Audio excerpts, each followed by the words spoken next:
Hey, it's 5 o'clock and Tim's not here today, right? No, he's on vacation. Okay, so we'll start with a review of the meeting format. In keeping with an act relative to extending certain state of emergency accommodations, this meeting will be conducted remotely over Zoom. Attendance by the board members will be remote, and remote attendance shall count toward quorum. The meeting will be broadcast live and recorded on ECAT. To use Zoom, you will need to use the link on the agenda or download the Zoom application at www.zoom.us and create an account or use one of the call-in numbers listed on the agenda. You'll need the webinar ID to join by phone only. While conducting meetings remotely, we will endeavor to keep meeting operations as close to our standard procedures as possible. However, use of this platform will necessitate some additional meeting protocols. While the board members or commissioners and applicants will be on video and audio, public participants will join the webinar as attendee, meaning they are muted and with no video feed from them. During the public testimony portion of the meeting, members of the public can be recognized by using the raise hand function found under participants from Zoom or make a request with the Q&A function. If you are joining only by phone, you can press *9 to raise your hand. If an applicant wishes to display materials, please make the request of the chair and the email materials to board staff for sharing on screen. When starting testimony, please state your name and address for the record. There's a markup function in Zoom which will allow you to call out specific areas of presentation materials. As in any public meeting, indecent behavior will not be tolerated, and anyone who abuses use of the meeting platform will be terminated from the meeting. Business will be handled at the times indicated on the agenda. Business not concluded in the allotted time will be tabled to the end of the meeting to allow for timely logins and remote attendance. Board members are asked to announce themselves when making a motion. Second, so that it'll be clear to the audience and minute takers who made motions. All votes will be by roll call. When all business indicated on the agenda have been completed, the members will vote to adjourn the meeting, signaling the end of the meeting and the termination of the ECAT recording. All participants will be disconnected from the webinar at that time. Applicants will join the webinar as an attendee and promoted to panelist at their agenda time. Applicants will then be able to share their screens and present their materials. As much as possible, presentation materials should be provided beforehand and loaded in Permit I so that the materials can be included in the public record. Individual board chairs and staff may wish to keep screen sharing to their computer. Applicants are encouraged to speak with staff prior to the meeting on how material will be presented. Okay, so let's go back up to the agenda. So the first action is 38 Pequonnet Ave, conflicting Title V reports. Okay, do we have the John Figueredo waiting to be heard from, and William, I can't pronounce it, Mayor, PE, to be heard from, waiting to get into the room, Kristen? The mayor is in the waiting room, as is the homeowner.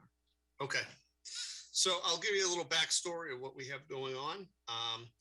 It looks like the November 10th, 2022, John Figueredo did a Title V inspection of the address 38 Pequonnet Ave. At the time, he failed the septic system and noted that there was a crushed or not watertight distribution box at the same time. He stated that at the time that the liquid level was above, staining level was above the inverts going out of the distribution box to the field. And he did give some photographs of what he saw. They're not exactly high quality, but they should have been in your packet. You could refer to them. So he had not passed the first Title V.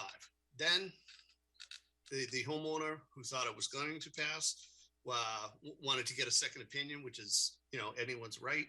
So Mr. Mayor came on December 23rd, 2022, reviewed the system by looking in the tank, looking in the distribution box. And at that time, he assumed that it was a conditional pass, or made the determination that it was a conditional pass. And the conditional pass would have been the condition that the distribution box was replaced. So now we have two conflicting Title V reports that the board would have to choose which one that would be passing, accepted by the health department. One of the things I did note is neither the first or the second Title V inspector did a field observation, like dig a hole in the field and look at that. Title V states that you should, but not shall, look in the field. So that's something that I wanted to see if they had any input on that once we speak to them. Any questions before we have them come in to the board? I guess just if it's a conditional pass and they make that repair, is there an inspection process after that repair is made? Well, yes, especially with the picture I see, it doesn't look like the box is watertight. So that would enact our policy of not having active stress to the field. And there would need to be water usage for 3 to 6 months. It's not less than 3 months, not longer than 6 months, to show that the field was actually getting stress and dosage. Okay. It's a So- gravity system, not a pump system, right, Mark? It's a gravity system from 1973. So it's safe to assume it's pipe and gravel. Yes. From what we see here, I got a lot of paper. Hold on. I'm just looking at the plan. Yeah, it looks like it's the old 1,200 square foot type systems. Yeah. That they used back then, and it looks like pipe and stone. I just want to confirm that. I don't want to speak out of school. It's pretty The wet step- down that way too. I'm surprised it's a gravity system that's working that well, but good for him. The step that should be taken but doesn't have to be, would that really, if that were done, would we have a better idea of where this system stands? I think so. I think if you actually dig into the field, you can see whether there's ponding or there is not ponding. You can see if there's a biomat. You don't have to destroy the system when you do this either. You can just dig a small hole, go down and go to the base of the system, and you can see if it's working or not. So, But to Aria's point, yes, go ahead. no matter what, the distribution box needs to be replaced. And no matter what, that triggers the reinspection 3 to 6 months from now. So looking at the field could be a part of that inspection as well. Digging a hole in the field right now isn't going to, might tell us that it's failed, and then we're not waiting 3 months to do engineering, but would you like to speak to one of the engineers or the homeowner? Well, we only have one engineer in attendance. Yes. Okay, I'm going to promote Mr. Mayor to panelist. You should receive a pop-up on your screen, Mr. Mayor, that says that you have to accept, and that will put you in the meeting room.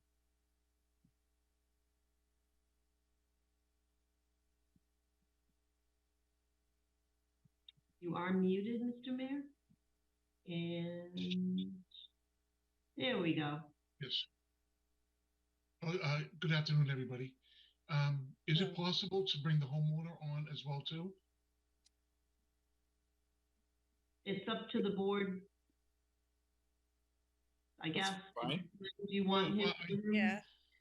Can we, I honestly think the board should hear from the homeowner first as to, why a second inspection was done, what transpired during the first one when I wasn't there. And then I can quickly discuss what I observed out in the field during my inspection. Okay. Thank you. I mean, he did write a detailed letter as what transpired, but if it's Right.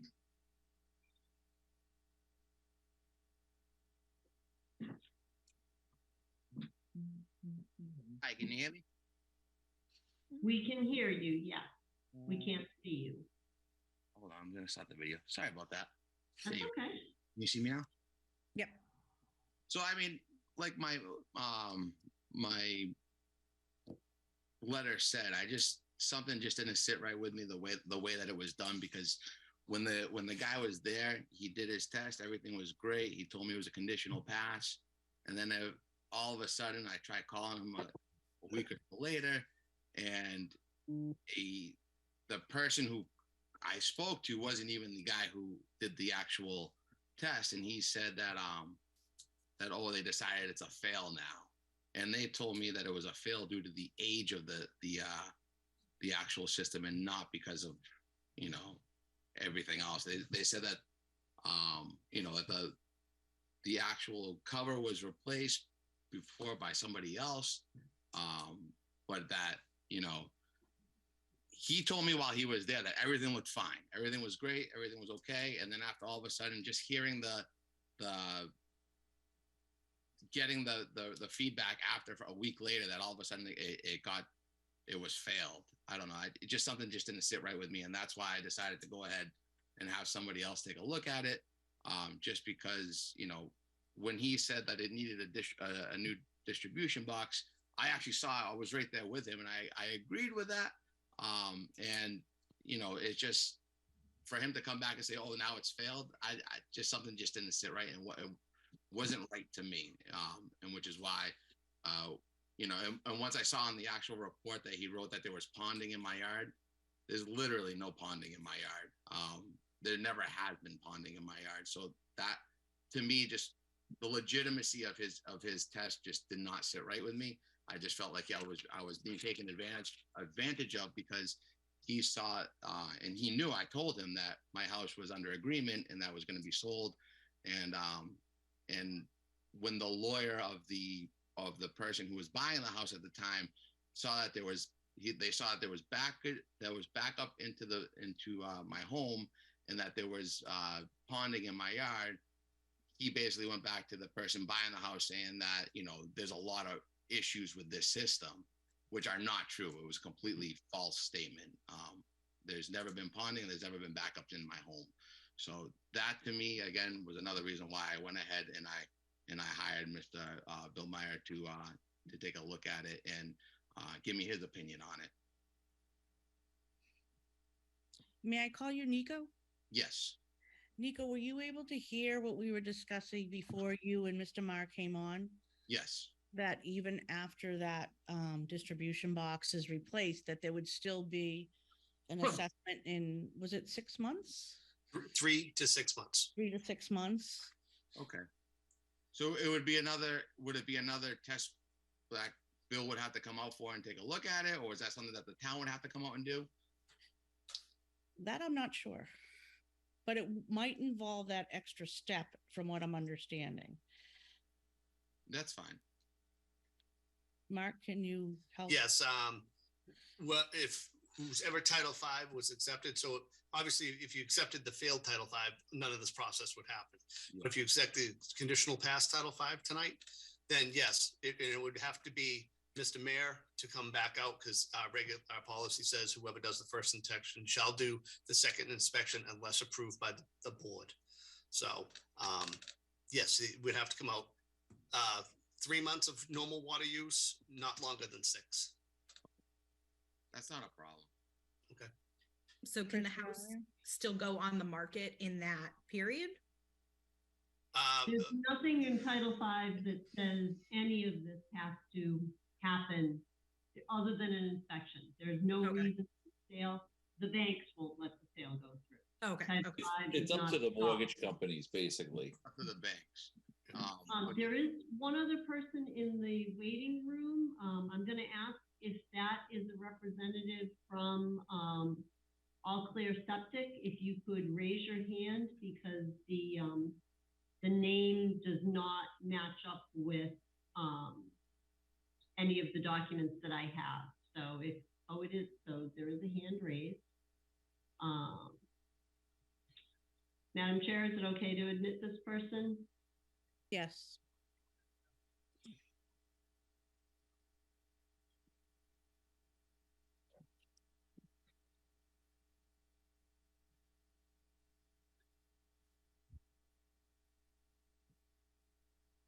Bob, if you could unmute yourself and identify yourself, please.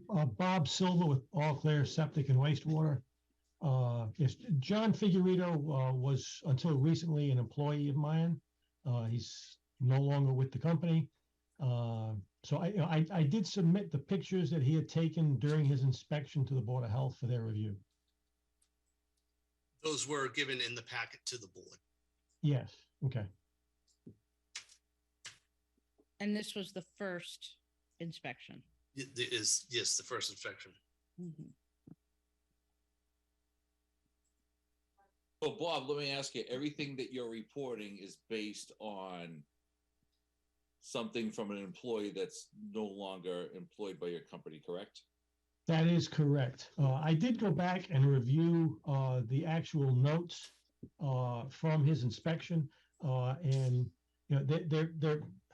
I don't know what happened when he actually filled out the report, but there was no breakout. That is correct. There was no breakout.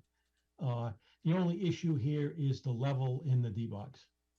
Right, and the level in the D box can be from a quick surge from a party. It could be a bunch of different things. I read the report quite well, and I live down the street, so I'm familiar with the soils in the area.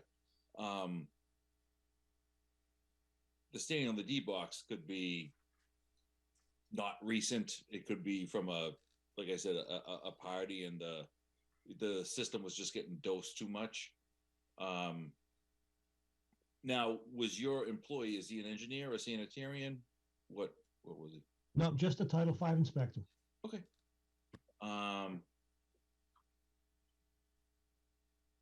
And there was no breakout noted in the system, with the exception of a bad D box, but it seemed to be operating properly, correct? The level in the D box from those pictures appears to be above the outlet invert. Let me see. I couldn't. Those pictures are terrible. It sounds like either way, the distribution box needs to be replaced, correct? Correct. Yeah, I mean, in listening to the board speak, if the distribution box is replaced and then it's re-inspected within 3 to 6 months, then certainly if it were a failure, then it would get picked up. Right.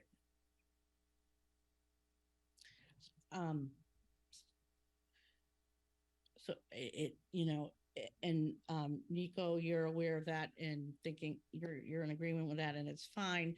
Does the board feel that it's something we can do, is have them go forward and I have no problem issuing a conditional pass based on a professional engineer's assessment and inspection of the system, provided they replace the D box and maybe dig up one of the fingers of the pipe and gravel just to make sure there's no breakout biomat or anything else that's not supposed to be within the system. But I'm not basing anything on, and this is with all due respect, but to base anything on the word of somebody who's not even employed with the company anymore, that's null and void. So that is exactly how I feel. Now, Mr. Ma, were you going to say something? Yes, I would just like to say that when I got a call from Nico, to come out and inspect the system. I came out the day after it rained, more than an inch. There was no ponding on the site. There was no surface water, anything like that. I didn't smell any odors out at the site. And an inspection inside the building, inside the dwelling, I should say, inside the basement, I did not see any signs of backup or things of that nature. And the discussion earlier about digging at the septic system, perhaps that could be since there's going to be a contractor out there to remove and replace the existing distribution box, which is noted in my report as well as the previous one. Perhaps they could dig next to the septic system just to see what is going on, if there is some sort of biomat or if it's functioning properly. To Director Kennedy, her statement, I think we'd rather see the hole dug after 3 months of use. if you're gonna go back and do a second inspection. That way we see true use, you know? Yeah, definitely, the top of the slab for the distribution box was, looks almost new. And, there was serious deterioration of the walls of that distribution box. And, as was noted in my report, the owner would replace that distribution box as well as pump out the tank, because there was some dirt observed inside the tank on top of piles and so forth, because we did not have it pumped out, during the second inspection, and I don't believe it was done during the first inspection. So, Isn't pumping part of the inspection? It's only required with the cesspool. You do not have to do it with the septic tank. Gotcha. So to Mr. Mayor, to your question, I guess on one hand, there is an advantage to doing as you suggested when the distribution box is being replaced, doing that excavation.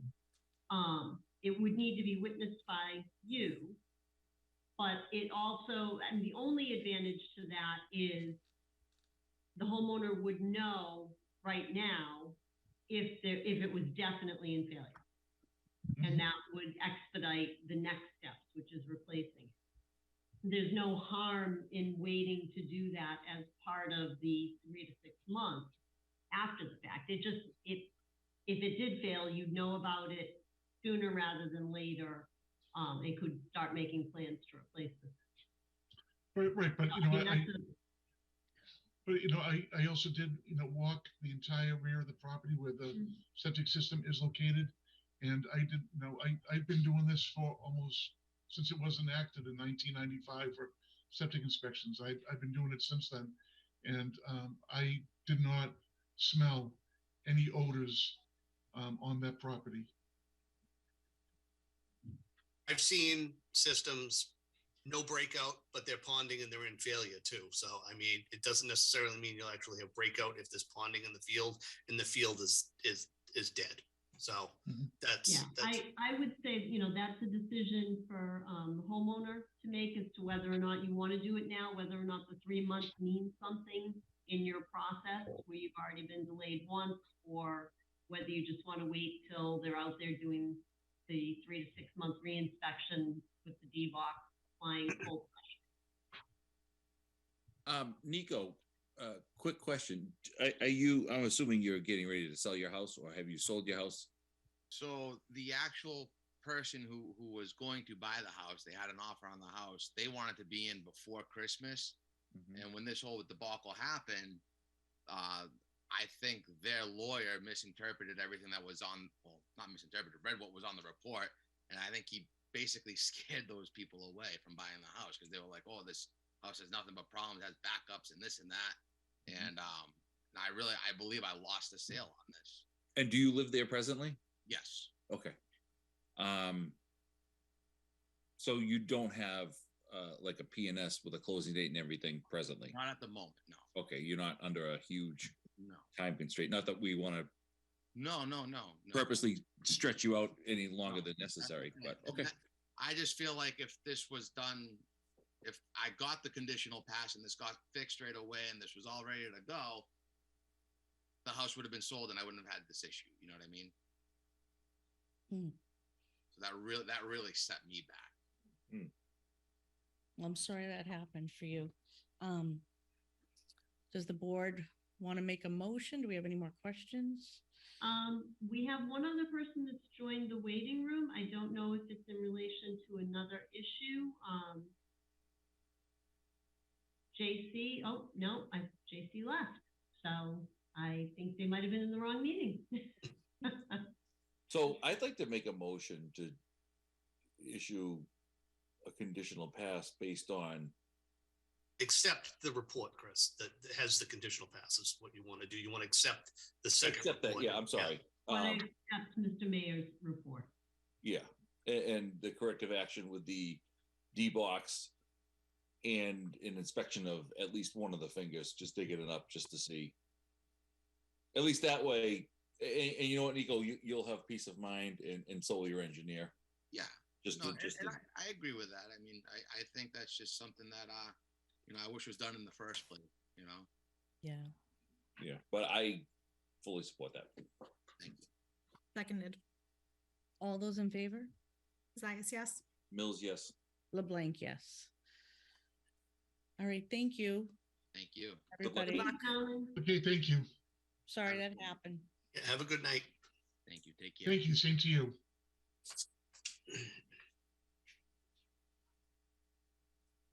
Okay, so let me go back to our agenda.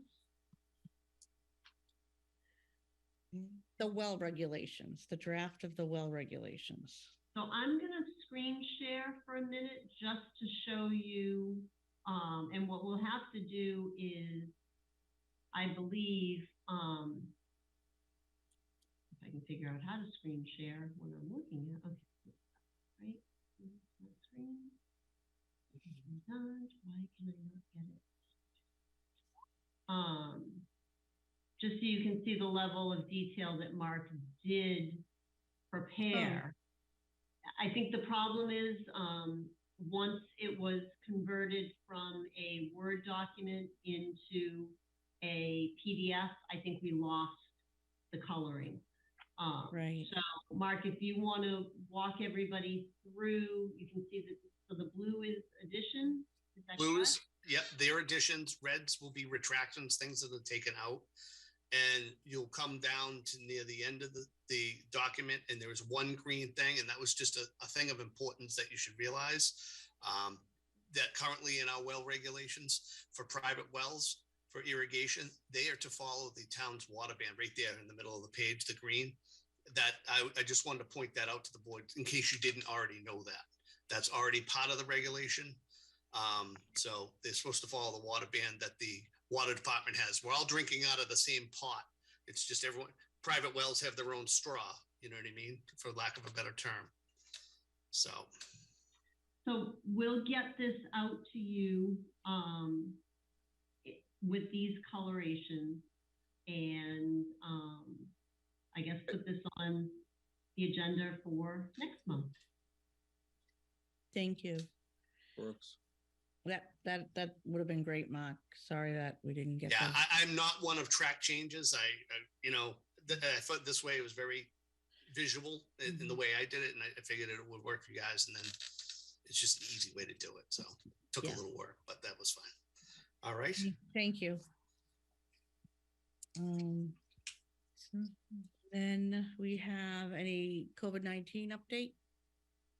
Thankfully, the numbers continue to fall. The 2-week number that I get has continually fallen after the little bit of the uptick that we had in the holidays and post-holiday timeframe. We do still have an abundance of kits. They are a great resource for anybody who is experiencing symptoms or anyone who wants to check before they visit with people who are vulnerable, and people are welcome to come in and get them, as well as masks. At our office at Frothingham Hall, we'll be getting some new ones out to the library. The ones they have are expired and have not, there hasn't been an extension on that lot number.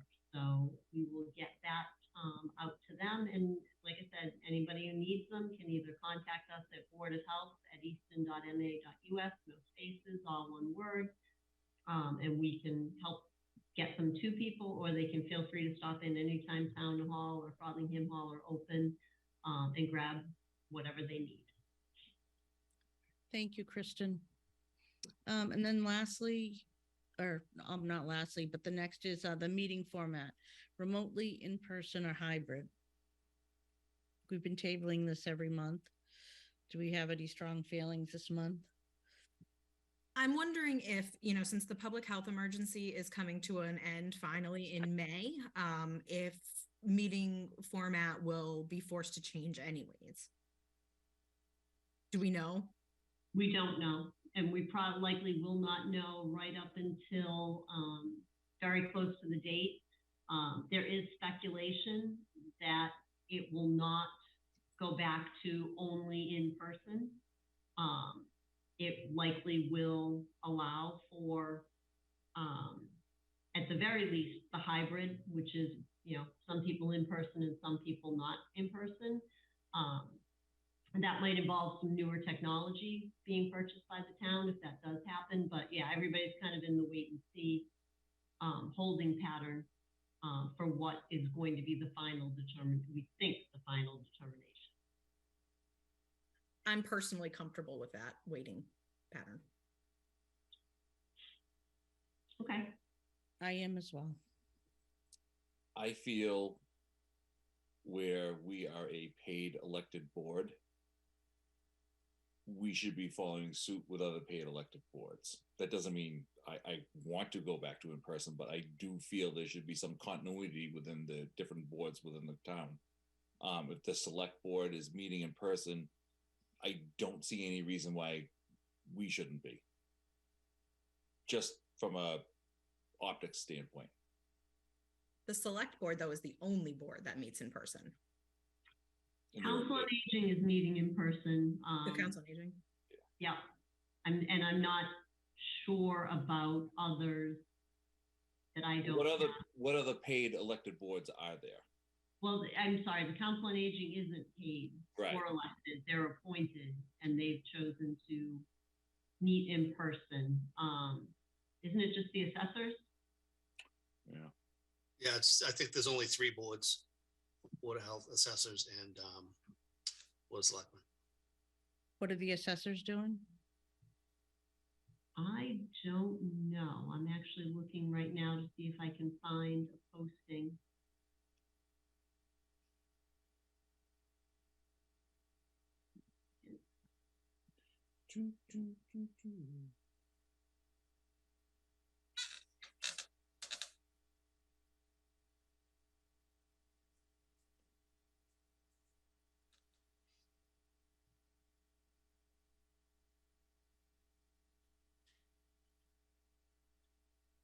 I feel like there's pros and cons to both. And I also kind of feel like where this is my second to last meeting, I'm not sure I should be the one weighing in.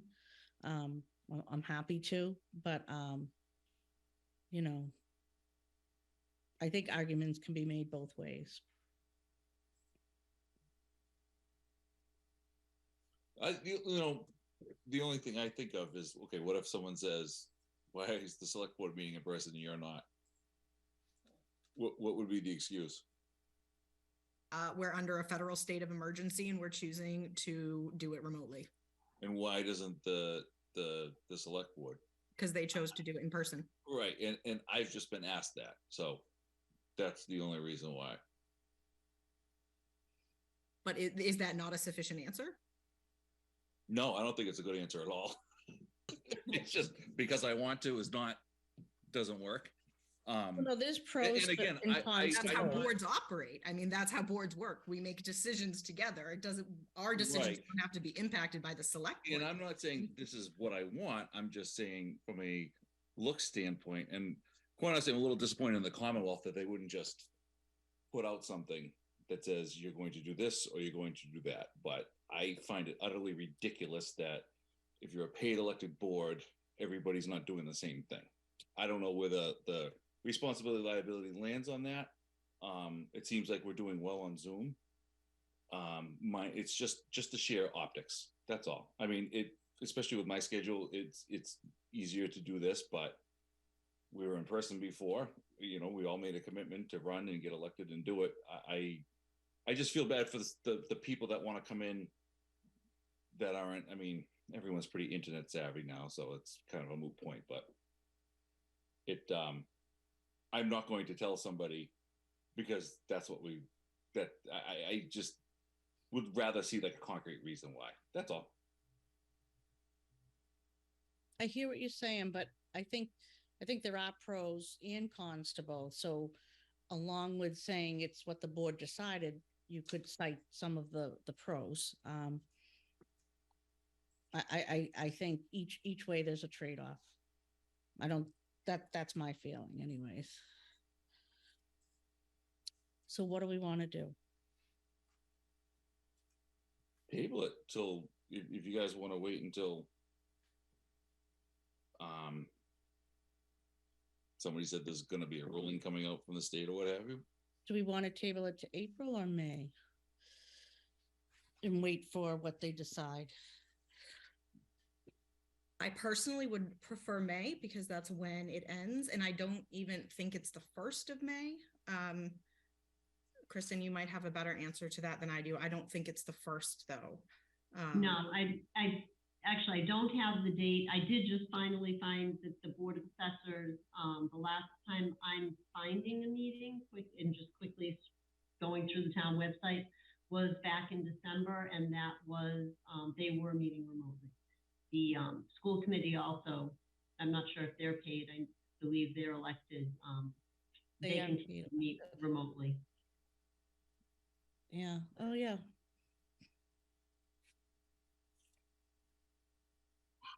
So it's there's the select board and one other board that's done in person, and everybody else is still remote. Oh, wait a second. Now it looks like the assessors. I will have to check into that. It looks like they may have met with the select board. I think they had a joint meeting at one point. Sorry.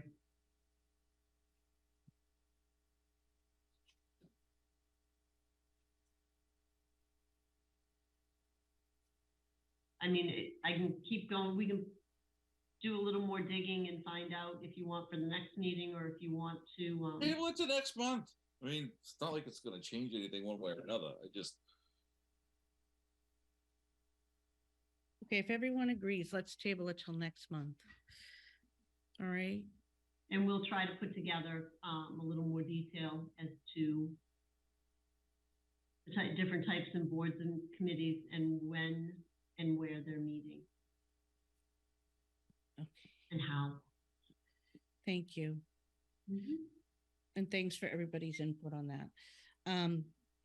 Then the next thing is the acceptance of minutes for January 9th, 2023. I make a motion to accept the minutes from the Board of Health meeting dated January 9th, 2023. I second. Second. All right, all those in favor? Zayas, yes. Mills, yes. LeBlanc, yes. And then the last thing, it looks like there's staff notes, member notes. Is there anything else? I don't have anything. No, I don't really have anything either. We're a little slower on perk tests than other times of the year. That's about the only thing I've noted. So give me time to work on well regulations. There you go. And Chris and Aria, there's nothing else? Okay, then I'd like to make a motion to adjourn the meeting at 5:38, February 13th. Second. All those in favor? Zayas, yes. Mills, yes. LeBlanc, yes. Thank you, everyone. Bye. Have a good Have a night. good night. Happy Good seeing Valentine's you. Day.